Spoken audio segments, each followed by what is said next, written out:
Salam berjumpa kembali Bapak Ibu, saudara-saudari, teman-teman sekalian yang terkasih.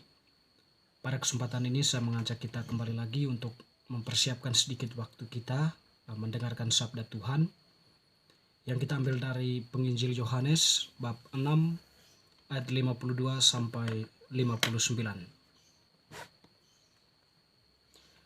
Orang-orang Yahudi bertengkar antara sesama mereka dan berkata, "Bagaimana ia ini dapat memberikan dagingnya kepada kita untuk dimakan?"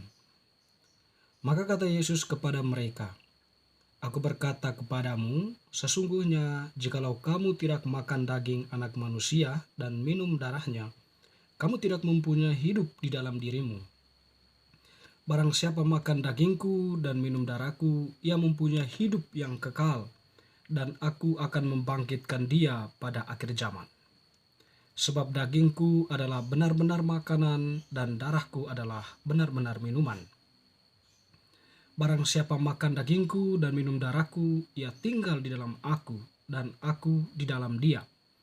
Sama seperti Bapa yang hidup mengutus aku, dan aku hidup oleh Bapa. Demikian juga barang siapa yang memakan aku akan hidup oleh aku. Inilah roti yang telah turun dari surga, bukan roti seperti yang dimakan nenek moyangmu dan mereka telah mati. Barang siapa makan roti ini, ia akan hidup selama-lamanya."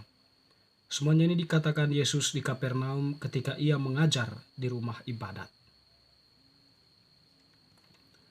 Demikianlah sabda Tuhan. Terpujilah Kristus. Teman-teman sekalian, Bapak Ibu, saudara-saudara yang terkasih, Penginjil Yohanes yang kita dengarkan tadi mengisahkan kepada kita bagaimana Yesus memberikan penjelasan terkait dengan pernyataannya, yaitu akulah roti hidup, ya. Dan roti itu akan dipecah-pecahkan lalu diberikan kepada setiap orang yang percaya kepadanya. Nah, pernyataan Yesus ini ternyata ditangkap salah atau disalah mengerti oleh orang-orang Yahudi, ya. Sebagaimana tadi dijelaskan oleh atau dituliskan oleh Yohanes, ya, Penginjil Yohanes, di mana orang-orang Yahudi itu bertengkar antara sama mereka. Bagaimana ia dapat memberikan dagingnya kepada kita untuk dimakan? Logika berpikir mereka tentu dalam sebuah logika manusiawi, ya, logika lurus, ya, dalam arti mereka memahami roti hidup itu, ya, atau daging Yesus itu, ya, adalah Yesus itu dipotong-potong. Manusia Yesus itu yang di hadapan mereka itu dipotong-potong, lalu kemudian dibagikan kepada orang-orang yang hendak memakannya. Jadi pemahaman mereka tentu mereka berada dalam logika yang manusiawi, ya, logika terbatas pada konsep-konsep manusia, ya, yang terbatas alam ruang dan waktu. Tidak menangkap secara keseluruhan maksud yang mau disampaikan oleh Yesus. Di sini kemudian Yesus memberikan sebuah pernyataan atau semacam menjawab mereka, ya. "Aku berkata kepadamu, sesungguhnya jikalau kamu tidak makan daging anak manusia dan minum darahnya, kamu tidak mempunyai hidup di dalam dirimu." Tentu daging ini yang dimaksudkan adalah daging tubuh Yesus sendiri dan darahnya, ya. Tetapi daging dan darah ini tidak berarti kita minum darah Yesus itu, ya, secara harfiah gitu, ya, atau makan dagingnya secara harfiah.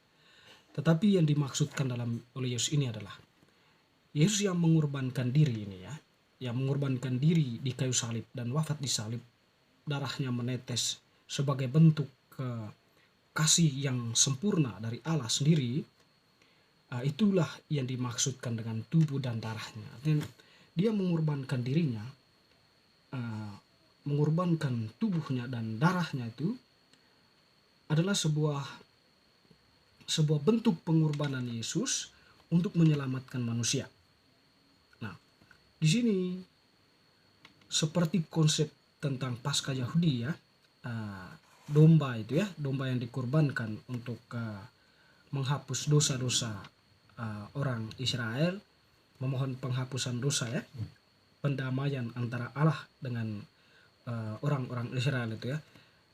Di sini domba itu adalah Yesus sendirilah yang dikorbankan. Dan peristiwa ini peristiwa ini terungkap di dalam peristiwa salib ya, Yesus yang mengorbankan diri itu ya. Tetapi ia bangkit kemudian. Ekaristi itu menjelaskan itu secara jelas atau dengan baik ya, di mana di situ ya Yesus yang mengorbankan diri ini kemudian dihadirkan secara nyata pada saat perayaan Ekaristi itu berlangsung, di mana dalam bentuk materi hosti, roti dan anggur itu setelah didoakan dalam doa konsekrasi itu menjadi tubuh dan darah Kristus ya, atau tubuh dan darah Yesus. Nah, tubuh dan darah inilah atau simbol inilah yang kita terima atau yang kita makan itu ya, itu di apa namanya, keyakinan gereja yang teguh dan dalam di dalam doa konsekrasi itu, meskipun bentuknya masih dalam roti dan anggur, tetapi sudah dalam doa konsekrasi itu sudah mengalami sebuah transubstansi ya, artinya materinya masih itu, tetapi di dalamnya atau keberadaan dari roti dan anggur itu sudah menjadi tubuh dan darah Kristus di pemahaman iman ya. Di situ tubuh dan darah Kristus yang kita terima itulah yang disebut dengan roti hidup, di mana Yesus yang telah mengorbankan dirinya ya, dan kemudian dibagi-bagikan kepada kita itu dalam bentuk tubuh Kristus yang kita terima dalam perayaan Ekaristi, di mana Tuhan yang mengorbankan dirinya secara nyata dihadirkan dalam perayaan Ekaristi itu, lalu kemudian tubuh Yesus itu dalam bentuk hosti suci itu diterima, dibagikan kepada setiap umat yang hadir.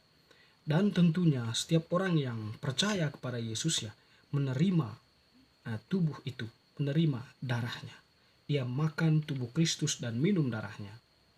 Nah, dengan demikian apa yang dilakukan atau perayaan Ekaristi itu bagi Yesus itu adalah sebuah jaminan atau orang-orang yang percaya kepada Yesus itu ya, mereka mempunyai hidup yang kekal dan akan dibangkitkan pada akhir zaman. Ya kan? Itu tadi orang yang percaya, setelah percaya mereka dibaptis, lalu kemudian mereka mempunyai mempunyai kewajiban untuk menerima tubuh dan darah Kristus di dalam perayaan Ekaristi setelah mereka menerima sakramen Ekaristi ya. Dan di situ pun mereka layak untuk menerima tubuh dan darah Kristus itu, roti hidup itu. Dengan demikian roti hidup yang dimaksudkan di sini itu adalah tubuh dan darah Kristus yang dikurbankan ya. Yesus yang wafat di salib sebagai bentuk kasih Allah yang sempurna. Siapa yang percaya kepada Yesus tentu menerima ini, bahwa menerima Yesus, menerima tubuhnya dalam bentuk roti hidup itu. Dan juga roti hidup di sini hendak menjelaskan Allah yang hidup ya. Bahwa Allah kita itu bukan Allah orang mati, tetapi Allah kita adalah Allah yang hidup. Jadi Yesus yang mengorbankan dirinya itu ya mengorbankan hidupnya, dia mati karena cintanya yang besar kepada kita, kepada manusia. Teman-teman saudara-saudari yang terkasih, dikatakan tadi oleh Yesus, siapa yang menerima dia itu ya, dia akan ada di dalam Yesus dan Yesus itu kita, orang yang percaya itu ada di dalam Yesus dan Yesus ada di dalam kita, sama seperti Bapa ada di dalam Yesus dan Yesus ada di dalam Bapa. Artinya di sini kan ada sebuah ada sebuah pengangkatan derajat manusia yang percaya itu pada Yesus ya, sungguh-sungguh mengalami persatuan yang erat dengan Yesus, tak terpisahkan antara kita dengan Yesus. Ya, dengan demikian di sini ya konsekuensi dari persatuan itu kita hadir di tengah dunia ini ya sebagai tindak lanjut atau sebagai perpanjangan tangan Yesus, di mana kita tampil membawa kebenaran, memberikan teladan hidup yang baik, menjunjung tinggi nilai-nilai kemanusiaan, nilai-nilai keadilan, solidaritas dan sebagainya, yang memang semuanya itu tujuannya itu adalah kebaikan bersama, hidup bersama di dalam persaudaraan, hidup bersama di dalam kedamaian, saling membantu, saling menolong dan sebagainya. Dan memang itulah yang dikehendaki oleh Yesus bagi kita yang percaya kepadanya sebagai konsekuensi lanjut dari persatuan tadi itu ya, persatuan kita dengan Yesus. Teman-teman saudara-saudari yang terkasih, dengan demikian ya jaminan akan keselamatan yang disediakan oleh Yesus melalui salibnya itu ya akan mempunyai dampak yang kuat atau akan memberi makna ya, ketika manusia itu juga menjalankan apa yang dikatakan oleh Yesus, diajarkan oleh Yesus melalui gerejanya ya, yaitu kasih dan juga tentunya adalah kebajikan-kebajikan Kristiani yang senantiasa diajarkan kepada kita yang percaya kepada Yesus Kristus Tuhan kita. Teman-teman saudara-saudari yang terkasih, semoga bacaan hari ini semakin meneguhkan iman kita. Amin.